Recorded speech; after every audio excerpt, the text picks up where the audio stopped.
S, வீடு, schools, hotels, store room இங்கெல்லாம் partition wall கட்டணும்னாலும் இப்போ பில்டிங் போனஸோட first choice Renocon Rapid Wall Panels. वनकम काशी, हर हर महादेव, हर हर महादेव, हर हर महादेव. மேடையில் வீற்றிருக்கும் இந்த விழாவின் முக்கிய விருந்தினர் யூபி தலைவர் முதலமைச்சர் மரியாதைக்குரிய யோகி ஆதித்யநாத் ஜி அவர்களே, மத்திய அரசு கல்வித்துறை அமைச்சர் தர்மேந்திர பிரதான் ஜி அவர்களே, மத்திய அரசு அமைச்சர் டாக்டர் முருகன் அவர்களே, Puducherry lieutenant governor Kailashnathan G அவர்களே, இந்த மேடையில் அனைத்து யூபி அரசு அமைச்சர்களே, செயலாளர்களே, ஐஐடி டைரக்டர் அவர்களே, பிஹெச்யூ துணைவேந்தர் அவர்களே,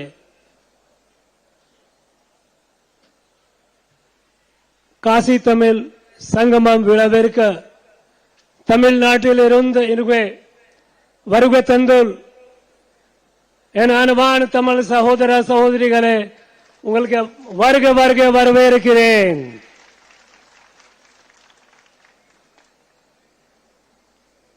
மற்றும் காசிவாட் தமிழ் சகோதரி சகோதரிகளுக்கும் இங்கே கூடியிருக்கும் அனைவருக்கும் வணக்கம்.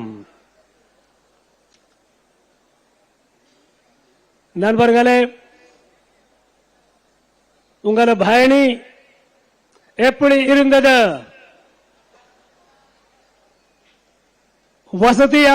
வசதியாக இருந்ததா? காசியில் இருப்பதில் உங்களுக்கு சந்தோஷமா? சந்தோஷம் என்றால் சத்தமாக பேசுங்கள். சந்தோஷமா? நன்றி.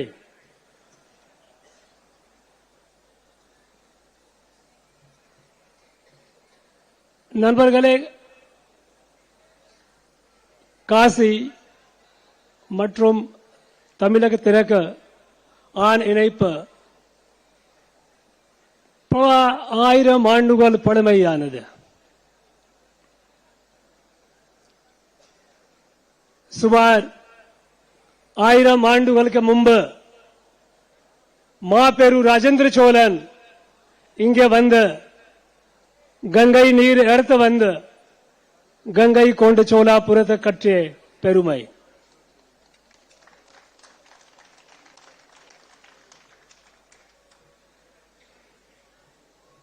சிறந்த புரட்சியாளர் விடுதலை போராட்ட வீர மகாகவி சுப்பிரமணியம் பாரதி காசிலே வந்து படித்தார். அது நமக்கு நன்றாக தெரியும். காசி தமிழ மக்களின் இதயத்தில் வாழ்கிறது.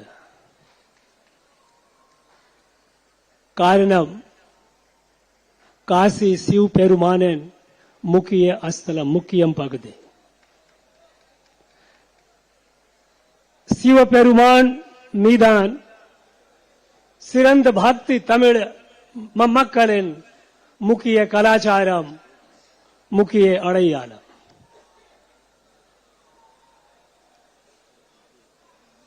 இது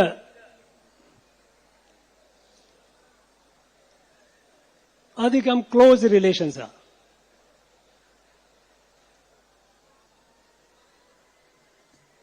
நண்பர்களே, நாங்கள் ஹிந்தி பகுதியில் இருக்கிறோம். அதனால நான் இப்ப ஹிந்தியில பேசுவேன்.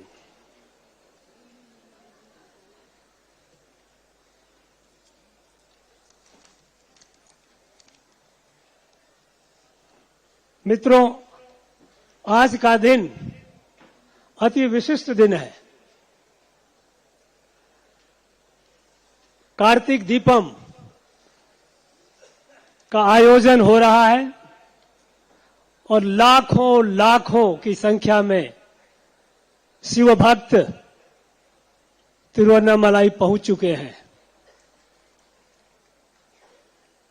कल कार्तिक दीपम है। मैं भी यहां से जाने के बाद प्रयास करूंगा वहां जाने का और भगवान शिव के अग्नि रूप के दर्शन का। कार्तिक दीपम की आपको सबको हार्दिक शुभकामनाएं। हम सब जानते हैं कि काशी भारत का आध्यात्मिक राजधानी रहा है। आदिकाल से भारतीय अध्यात्म, सनातन अध्यात्म का स्रोत और भारत राष्ट्र का उद्भव का केंद्र रहा है काशी। काशी भारत के प्रत्येक भाग से अटूट रूप से जुड़ा हुआ है। काशी में आप एक मिनी भारत को पाते हैं। भारत का ऐसा कोई भी क्षेत्र नहीं है जहां का निवासी काशी में रह न रहा और अच्छी संख्या में रहते हैं। जहां तक तमिलनाडु की बात है, हमारे 40,000 से अधिक तमिल भाई बहन काशी में सैकड़ों वर्षों से रह रहे हैं। काशी ही उनका घर है। काशी का केदार घाट को हम सब तमिल घाट के नाम से जानते हैं और यहां के जो नाविक हैं उसमें अधिकांश तमिल बोलते भी हैं। काशी और तमिल का संबंध बहुत ही प्राचीन है। अभी कैलाशनाथन जी कह रहे थे कि 200 साल पहले, 225 साल पहले आप देखें तो तमिल के संगम साहित्य में जो 2500 वर्ष पुराना, 2500 वर्ष से अधिक पुराने तमिल का संगम साहित्य में काशी और मां गंगा की चर्चा प्रचुर मात्रा में है। तमिल संगम साहित्य का एक बहुत मशहूर, काफी प्रख्यात शिल्प अधिकारम शास्त्र है। शिल्प अधिकारम की मुख्य नायकी कणकी जब श्राप से मदुरई शहर को भस्म कर देती है तो पांड्या राजा जब उसकी मंदिर बनाने की कल्पना करते और पुनः राजधानी का नव निर्माण करने की बात करते तो हिमालय से पत्थरों को लेकर इसी काशी के पावन गंगा, मां गंगा में उन्हें डुबाकर उसे पवित्र कर लेकर गए और उसे मंदिर का निर्माण किया। ये तो 2500 वर्ष पुरानी है। जब अंग्रेजों ने तमिलनाडु को अपने कब्जे में लिया 1801 में, उस समय वहां के तत्कालीन मराठा राजा सरफोजी महाराज की एक चिट्ठी है 20 जनवरी 1801 की। उसमें उन्होंने अंग्रेजों के लिखा कि आपने काशी, ये हमारा क्षेत्र तो ले लिया, लेकिन कृपा करके हमारी एक संस्था है उसको आप छेड़छाड़ न करें। इसमें हमारे हजारों वर्ष की पूर्वजों का उसमें योगदान है। उन्होंने कहा कि काशी से रामेश्वरम प्रति वर्ष 50,000 से अधिक यात्री आते थे। 1801 में कल्पना कीजिए उस समय भारत की जनसंख्या क्या थी, और प्रति वर्ष 50,000 तीर्थयात्री काशी से तमिलनाडु जाते थे, रामेश्वरम जाते थे। और रास्ते में इतनी धर्मशालाएं बनी हुई थी जहां वो उनका रख रखाव होता था, विश्राम करते थे, खान पान करते थे। अगर बीमार पड़ जाए तो वैद्य भी होते थे जो उनका इलाज करते थे। तो ये जो उनका एक रिक्वेस्ट था, उनका एक निवेदन था अंग्रेजों से कि हमारी ये जो धर्मशालाओं की जो श्रृंखला है इसको आप छेड़छाड़ न करो। लेकिन उन्हें तो इसे मिटाना था, उसे मिटा दिया। तो कहने का मेरा तात्पर्य है कि तमिलनाडु और काशी का संबंध हजारों वर्षों पुराना है और जीवंत है। हमें नहीं भूलना चाहिए कि जब 1000 वर्ष के आक्रांताओं के कालखंड में जब हमारी भारत की आध्यात्मिक संस्कृति को मिटाया जा रहा था, उसे नष्ट करने का भरपूर प्रयास किया गया और उन्होंने भरपूर नष्ट किया भी। उस समय भारतीय अध्यात्म और संस्कृति का संरक्षण दक्षिण भारत के लोगों ने किया, हमारे तमिलनाडु के, विशेषकर तमिलनाडु के पूर्वजों ने किया। और इसके लिए भारत विशेषकर उत्तर भारत, दक्षिण भारत और विशेषकर तमिलनाडु के पूर्वजों के प्रति सदैव ऋणी रहेगा।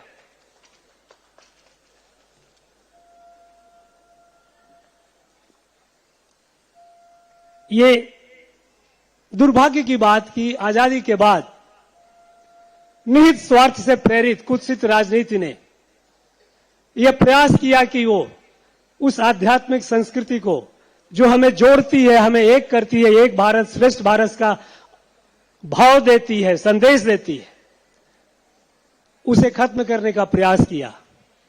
हमारे आध्यात्मिक नायकों, महानायकों को गालियां दी गई, सनातन को डेंगू और मलेरिया तक कहा गया।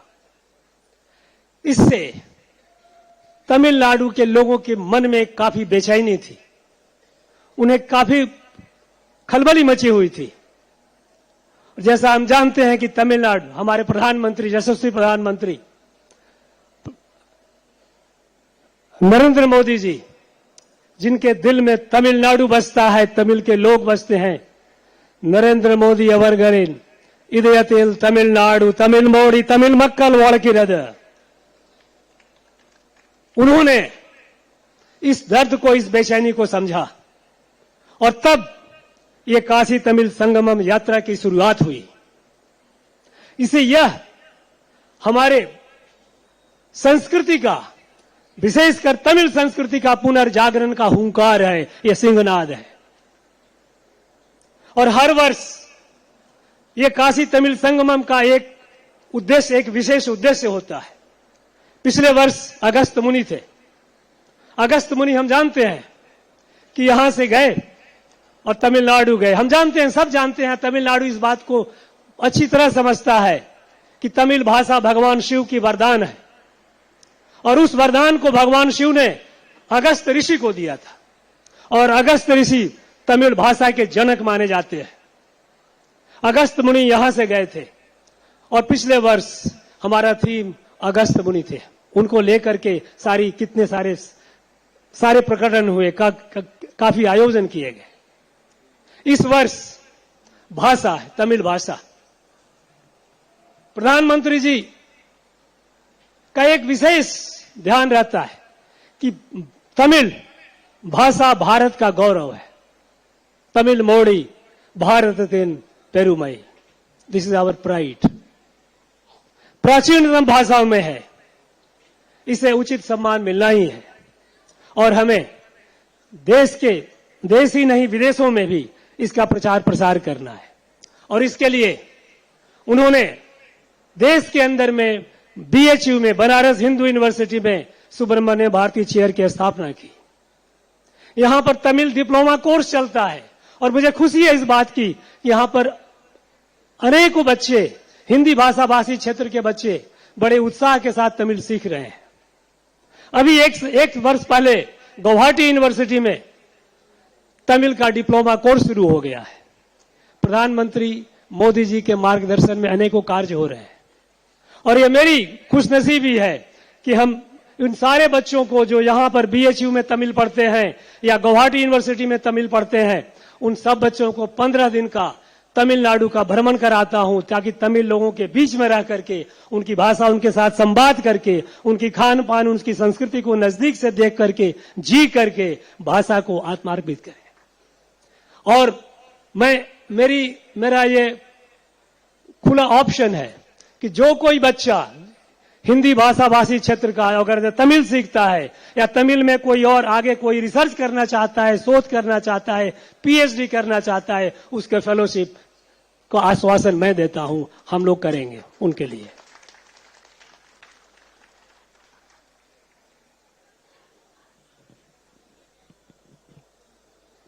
इस वर्ष विशेषकर भाषा पर जोर है और मेरा पूरा विश्वास है कि इस प्रयास से तमिल भाषा का प्रचार प्रसार हमारे देश में बड़ी तेजी से होगा। तमिल साहित्य और तमिल भाषा, तमिल साहित्य और तमिल संस्कृति का जितना प्रचार प्रसार प्रधानमंत्री मोदी जी ने किया है, शायद किसी नेता ने, तमिलनाडु के भी किसी नेता ने कभी कल्पना भी न की होगी। आप सोचें, कल्पना कीजिए, सिंगापुर में तिरुवल्लुवर कल्चरल सेंटर बना दिया, मलेशिया के यूनिवर्सिटी में तिरुवल्लुवर चेयर बन गए, जहां तमिल की पढ़ाई हो रही है। अमेरिका के बॉस्टन यूनिवर्सिटी में तिरुवल्लुवर चेयर बना दिया उन्होंने। फिजी में स्कूलों में बच्चों को तमिल पढ़ाने के लिए तमिल शिक्षकों की नियुक्ति हो रही है। जगह जगह, हर जगह तमिल का प्रचार प्रसार, यूएन में तमिल का प्रचार प्रसार। तमिल संस्कृति की जब हम बात करते हैं तो हमारा पवित्र सेंगोल, भारत की आजादी के का जो साक्षी था, जिसे भुला दिया गया था, उसे पुनः सम्मान के साथ संसद के नए भवन में स्थापित करने का कार्य प्रधानमंत्री मोदी जी ने किया है। अभी तमिल पराक्रमी योद्धा, पराक्रमी राजा राजेंद्र चोला का 1000वां वर्ष संपन्न हुआ है।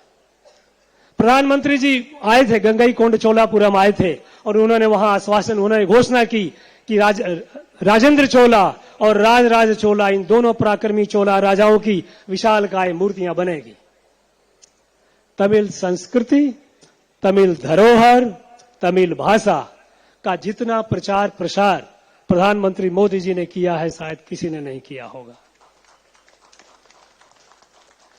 और इस काशी तमिल संगमम का प्रभाव अब तमिलनाडु में जोरों से दिखने लगा है। 4 साल का यह प्रयास एक तमिलनाडु के अंदर में सांस्कृतिक पुनर्जागरण का एक अभियान चल पड़ा है। यहां से जो यात्री जाते हैं, जाते तो हजारों ही हैं, लेकिन लाखों करोड़ों लोग इससे जुड़े होते हैं। यात्रा करके जो भी जाता, सामान्य रूप से हमने वहां एक व्यवस्था कर रखी है कि अपना अनुभव हमसे शेयर करते हैं, और एक से एक मीठे अनुभव, एक से एक अनुभव।